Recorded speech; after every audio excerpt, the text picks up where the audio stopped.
আসসালামু আলাইকুম ওরহমতুল্লাহি ওবারাকাতুহু। আজকের ভিডিওতে আমরা জানব আল্লাহ যেভাবে মানুষকে সম্মান দেন এবং অসম্মান করেন। পৃথিবীর সর্বময় ক্ষমতা, সম্মান ও কর্তৃত্বের অধিকারী একমাত্র আল্লাহ তাআলা।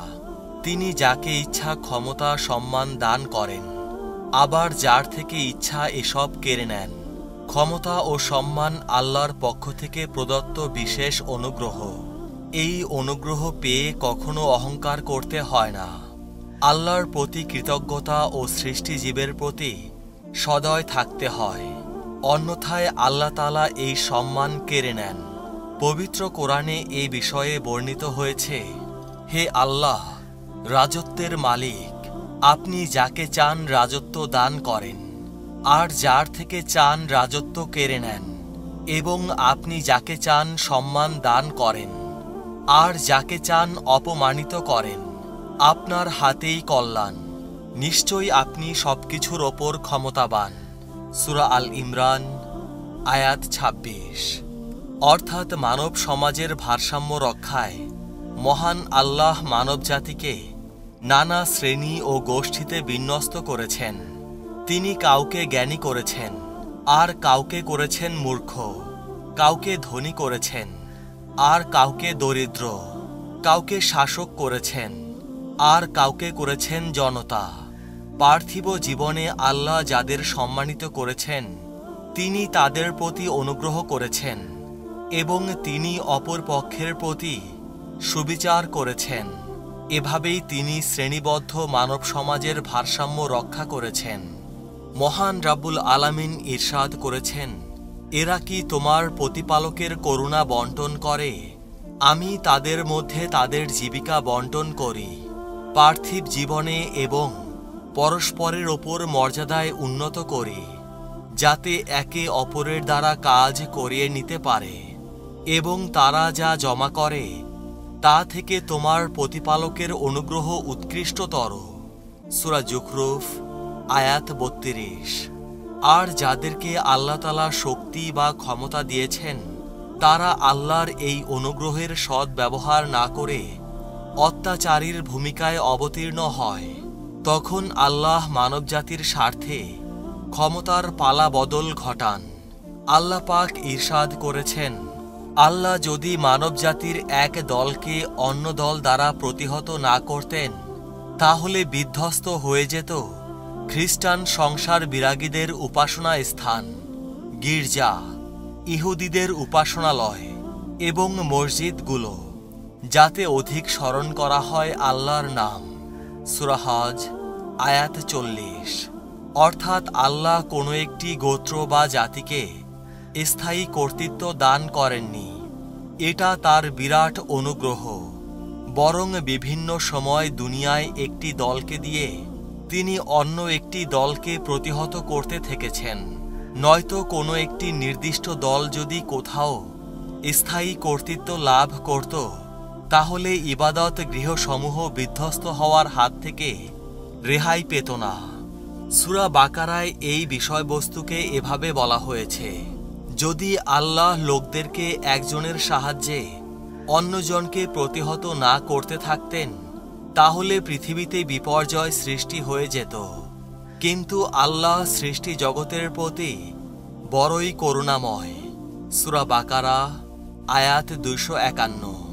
নামাজের জন্য আজান দেওয়া সুন্নতে মুয়াক্কাদা, যা ওয়াজিবের কাছাকাছি। এছাড়াও তা ইসলামের অন্যতম নিদর্শন বহন করে। জামাতে নামাজ আদায় করার জন্য একামত দেওয়া সুন্নত। একাকী ফরজ নামাজ আদায় করলে একামত দেওয়া মুস্তাহাব। দিনে ৫ ওয়াক্ত নামাজের জন্য ৫ বার আজান দেওয়া হয়। নামাজের ওয়াক্ত হওয়ার পরেই আজান দেওয়া হয়। তবে কোনো কারণে নামাজের ওয়াক্ত হওয়ার পরও আজান না হলে নামাজ আদায় শুদ্ধ হবে, কারণ জামাতের জন্য আজান দেওয়া সুন্নতে মুয়াক্কাদা। তবে আজানের প্রতি গুরুত্ব দিতে হবে, কারণ তা ইসলামের গুরুত্বপূর্ণ একটি নিদর্শন। আজানের মাধ্যমেই মানুষ নামাজের সময়ের ব্যাপারে সচেতন হয়। আর মসজিদ ছাড়া অন্য জায়গায় জামাতের ক্ষেত্রে নিজ এলাকার মসজিদের আজান সেই জামাতের জন্য যথেষ্ট হবে। সময় মতো নামাজ আদায় করলে আল্লাহ বান্দাকে ক্ষমা করেন বলে জানিয়েছেন আল্লাহর প্রিয় রাসূল সাল্লাল্লাহু আলাইহি ওয়াসাল্লাম। বর্ণিত হয়েছে, মহান আল্লাহ 5 ওয়াক্ত নামাজ ফরজ করেছেন। যে ব্যক্তি উত্তম রূপে ওযু করে নির্ধারিত সময়ে পূর্ণরূপে রুকু ও পরিপূর্ণ মনোযোগ সহকারে নামাজ আদায় করবে, তাকে ক্ষমা করার জন্য আল্লাহ প্রতিশ্রুতিবদ্ধ। আর যে ব্যক্তি এমনটা করবে না, তার জন্য আল্লাহর পক্ষ থেকে কোনো প্রতিশ্রুতি নেই। তিনি ইচ্ছা করলে তাকে ক্ষমা করবেন, অন্যথায় শাস্তি দেবেন। সুনানে আবু দাউদ, হাদিস নং 425। এছাড়াও সময় মতো নামাজ আদায়কে সর্বোত্তম আমল বলে অভিহিত করা হয়েছে। হযরত উম্মে ফারওয়া রাদিয়াল্লাহু তাআলা আনহু বলেন, রাসূলুল্লাহ সাল্লাল্লাহু আলাইহি সাল্লামকে সর্বোত্তম আমল সম্পর্কে জিজ্ঞেস করা হলে প্রিয় নবী সাল্লাল্লাহু আলাইহি সাল্লাম বলেন, নামাজের সময় ওয়াক্ত হওয়ার সঙ্গে সঙ্গে নামাজ আদায় করা। নামাজ না পড়ার শাস্তি সম্পর্কে পবিত্র কোরআনে বলা হয়েছে, কিয়ামতের দিন জাহান্নামীদের জিজ্ঞেস করা হবে, কেন তোমরা সাকার নামক জাহান্নামে এলে? জাহান্নামীরা বলবে, আমরা তো নামাজি ছিলাম না এবং আমরা মিসকিনদের খাবার দিতাম না, বরং আমরা সমালোচনাকারীদের সঙ্গে সমালোচনায় নিমগ্ন থাকতাম। এমনকি আমরা প্রতিদান দিবসকে অর্থাৎ কিয়ামতকে অস্বীকার করতাম। আর এভাবেই হঠাৎ আমাদের মৃত্যু এসে গেল। সূরা মুদ্দাসির আয়াত 42 থেকে 47।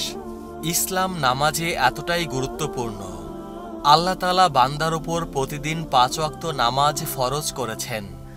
যে বান্দা তার গুরুত্ব সহকারে নামাজ আদায় করবে, আল্লাহ তাআলা তার গুনাহ মাফ করে দেবেন। মহানবী সাল্লাল্লাহু আলাইহি সাল্লাম বলেন, আল্লাহ তার বান্দাদের ওপর 5 ওয়াক্ত নামাজ ফরজ করেছেন।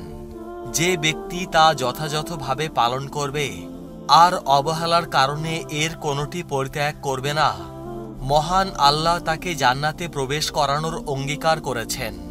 আর যে ব্যক্তি যথাযথভাবে আদায় করবে না, তার জন্য আল্লাহর কোনো প্রতিশ্রুতি নেই। তিনি ইচ্ছা করলে তাকে শাস্তি দেবেন কিংবা জাহান্নামে প্রবেশ করাবেন। সুনানে আবু দাউদ, হাদিস নং 1420। নামাজ আদায় করতে হবে ত্রুটিমুক্ত এবং একমাত্র আল্লাহ তাআলার জন্য।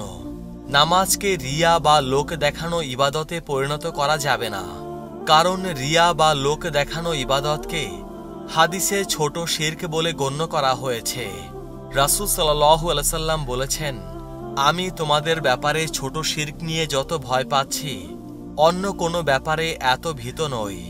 সাহাবীরা বললেন, হে আল্লাহর রাসূল, ছোট শিরক কি? মহানবী সাল্লাল্লাহু আলাইহি ওয়াসাল্লাম বললেন, রিয়া বা প্রদর্শন প্রিয়তা। মহান আল্লাহ কিয়ামতের দিন বান্দার আমলের প্রতিদান দেওয়ার সময় বলবেন, তোমরা পৃথিবীতে যাদের দেখানোর জন্য আমল করতে, তাদের কাছে যাও, তাদের কাছে দেখো তোমাদের কোনো প্রতিদান আছে কিনা। মুসনাদে আহমদ। অর্থাৎ লোক দেখানোর জন্য নামাজ আদায় করলে তা নামাজি ব্যক্তিকে জাহান্নামে নিয়ে যেতে পারে। আর যারা লোক দেখানোর জন্য নামাজ পড়ে, তাদের নামাজ কবুল হয় না।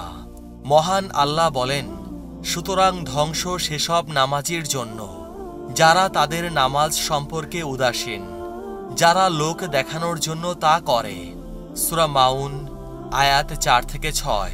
পবিত্র কোরআনে মহান আল্লাহ লোক দেখানো ইবাদত থেকে বিরত থাকার নির্দেশ দিয়েছেন। ইরশাদ হয়েছে, যে ব্যক্তি তার রবের সঙ্গে সাক্ষাতের আশা রাখে, সে যেন সৎ কাজ করে এবং তার রবের ইবাদতে কাউকে অংশীদার না করে।